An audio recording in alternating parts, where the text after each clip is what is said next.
Okay, Assalamualaikum and hi, I'm Shahirah binti Mak Nizam as a last presenter in this group presentation.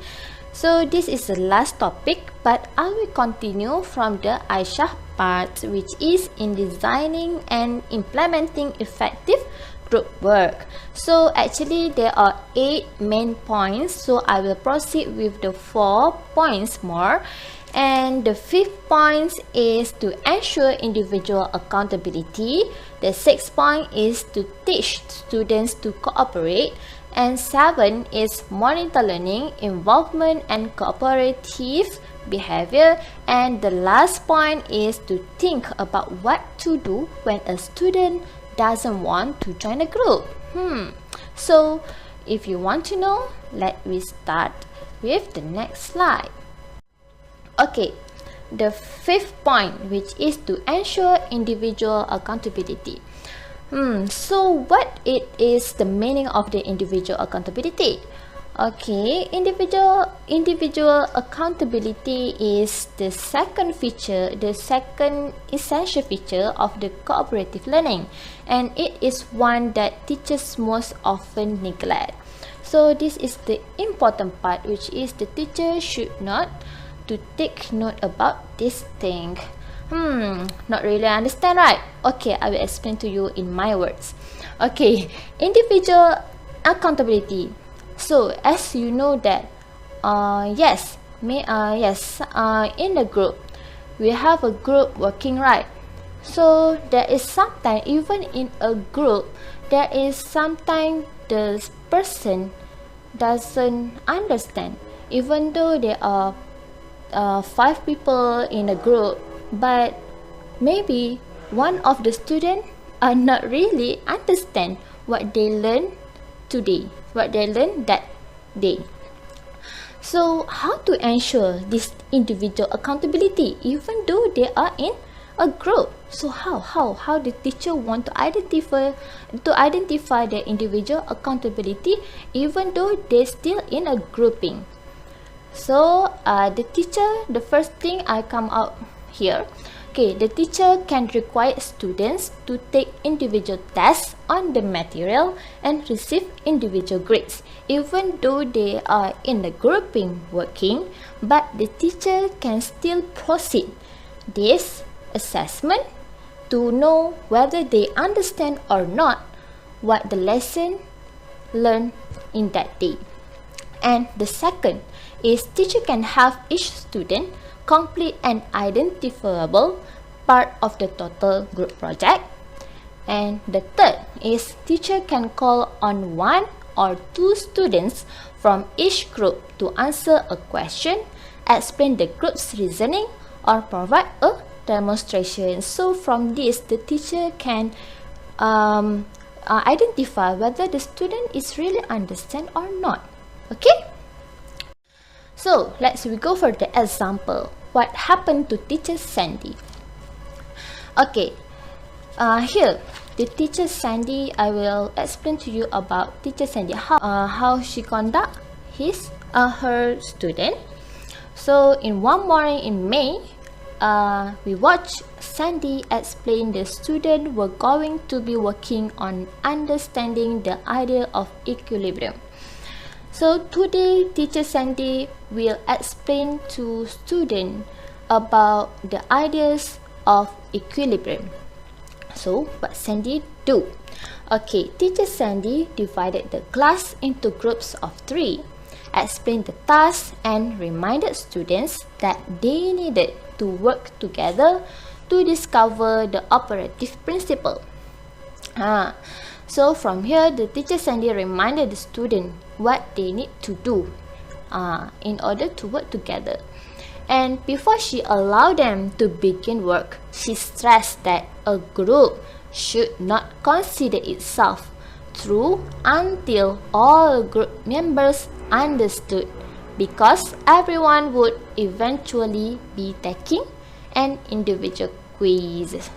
So from this, teacher Sandy stressed her student that everyone in the group must to understand what the topic they have learn because they will be taking an individual quiz. So in other words, Sandy made it very clear that every student would be accountable for explaining the process of equilibrium. We go for the next point, which is the sixth point is to teach students to cooperate. Okay, in this point, as a classroom teacher, it is our responsibility to teach students to work together, right? So this is not a simple process. Students do not learn to cooperate in one 45-minute lesson. So this is very take time.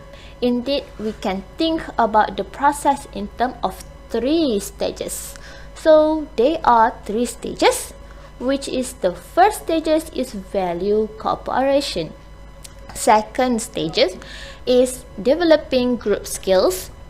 The third stage is evaluation. So let's we go through one by one. Okay, we will go for the first stage, which is value cooperation.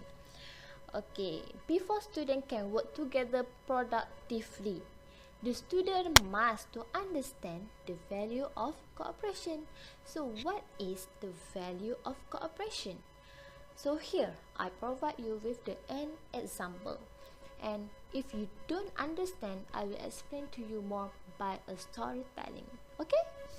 Okay, the example is, in the lab session, the students need to carry out the experiment without procedure provided.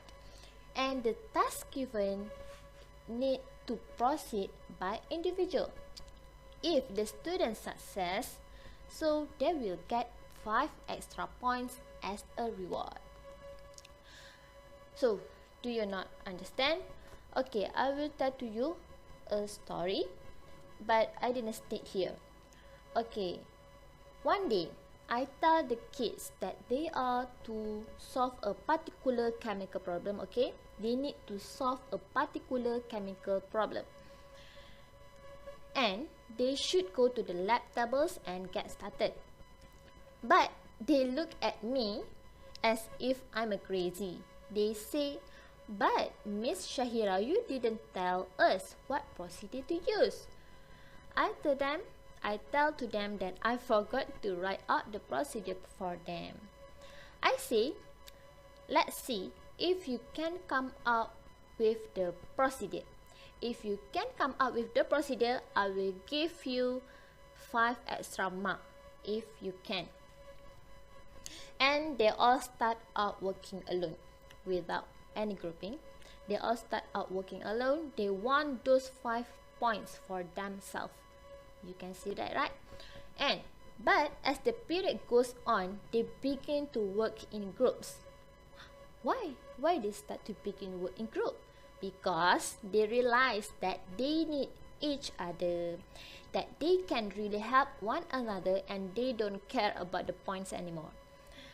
At the end of the period, I say to them, let's talk about what happened here. Why did you start out by yourself? They tell me I wanted the 5 points, but I had to ask for help because I did not know enough. We'll talk about how helpful it is to work together when you are learning something new and how the points doesn't matter. So as you can see here, based on what I story to you, the student will started to realize that working in group is really important and helpful in order to finding out a new ideas. Okay, and then for the value cooperation also, we have a second step, which is it is often helpful if we have engaged them in a non-academic activity designed to build a team identity and to foster a sense of the group cohesion.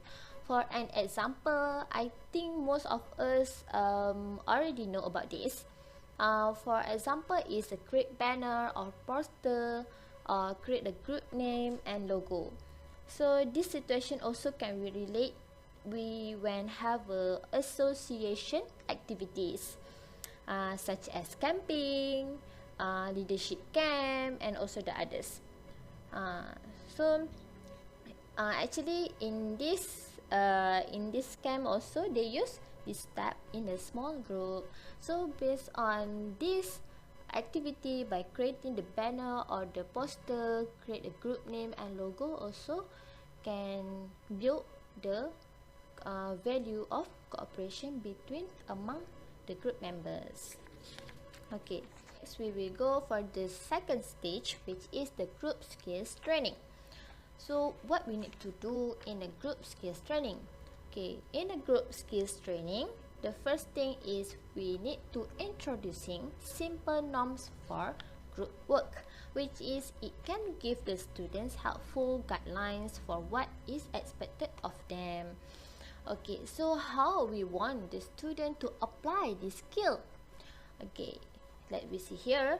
Okay, how the student want to apply the skill is by asking the peers for the assistance. Second, help one another, explain the material to other students, check that they understand, provide support, and also listen to your peers. Okay, and then and then the second is by explaining to the student that they will be learning a skill necessary for working in groups, such as using a T chart. Okay, using a T chart, which is you list the skill and then with the class and record the ideas what the skill would look like and what it would sound like. And the T chart is for the encouraging participation. Okay, and the last step is the teacher need to provide opportunities for the students to practice the skill and to receive feedback. Okay, so what is the example for this point, which is such as a role play. So you might have the students role play, pair the skill with a familiar academic task so that the student can focus their attention on using the social skill, or have the student engage in exercises designed to teach particular skills. So with that, we realize that actually role play give the opportunities to students to apply the skill and to improve their skill, whether in a soft skill and also the other skill. The last stages, which is the evaluation. So in this evaluation, to learn from their experiences, the student need the chances to discuss what happened and to discuss and to evaluate how successful they were in working together. This is especially important when the norms for group work are first being established. So how we want to proceed with this evaluation is after individual groups have talked about the experiences, maybe you might want to have them report to the whole class what they have done during the session. Okay, such as we encourage the groups to share and compare their experiences by asking, did your group have a similar problem? Or how many groups agree with the way they solve their problem? Or what do you recommend it? So from this, the student will notice and learn where their strength and weakness, the contribution, and what areas they need to improve. So for the 7th point, which is monitor learning involvement and cooperative behavior. Okay, in generally, teacher intervention will beneficial to the group, which is the student will more likely to be on task after an intervention from the teacher than before, and will more likely to recognize their errors, develop new ideas, and also explain ideas to one another. And besides that, also the teacher also can build in the progress checkpoints. Okay, which means the teacher can ask the student to report on what they had accomplished and what problems they were having. Okay, And it also similar with by divide the large in assignments into components that are due few every few days, and this is allow the teacher to keep track of how well groups are functioning. So okay, we go for the last point, which is think about what to do when a student doesn't want to join a group. So teacher, what we need to do when the student doesn't want to join a group? So the first thing is we must to assuming that the group work is meaningful and that student participation is very important. Why I said that student participation is very important? Okay, actually it depends on the student. Why he or she doesn't want to work in the group? Maybe if I assign him to a group in which there is someone who bullies him or a girl who has just rejected him, so maybe there is another problem why they doesn't want to participate in this grouping work. Maybe they have their own problem. Maybe it's because of the bullies or the student itself being uncooperative, and this is put on the teachers how to work together with their parents and need to figure out how to handle this situation. And the next is teacher need to talk about the need to change group composition on a regular basis so that students then does not feel stuck with people they don't particularly like. Okay. In this situation, the teacher need to announce ahead of time how long the groups will be together. It's actually depending on the activity. If the group can last for, maybe the group can last for the 15 minutes or for 4 or 5 weeks. But if in any case, the student know the group is temporary, and this will help them to accept what is perhaps an unappealing situation. Okay, next, which is the teachers continually emphasize the importance of learning to work with many different types of people. Why? This is very important of learning to work with many different types of people.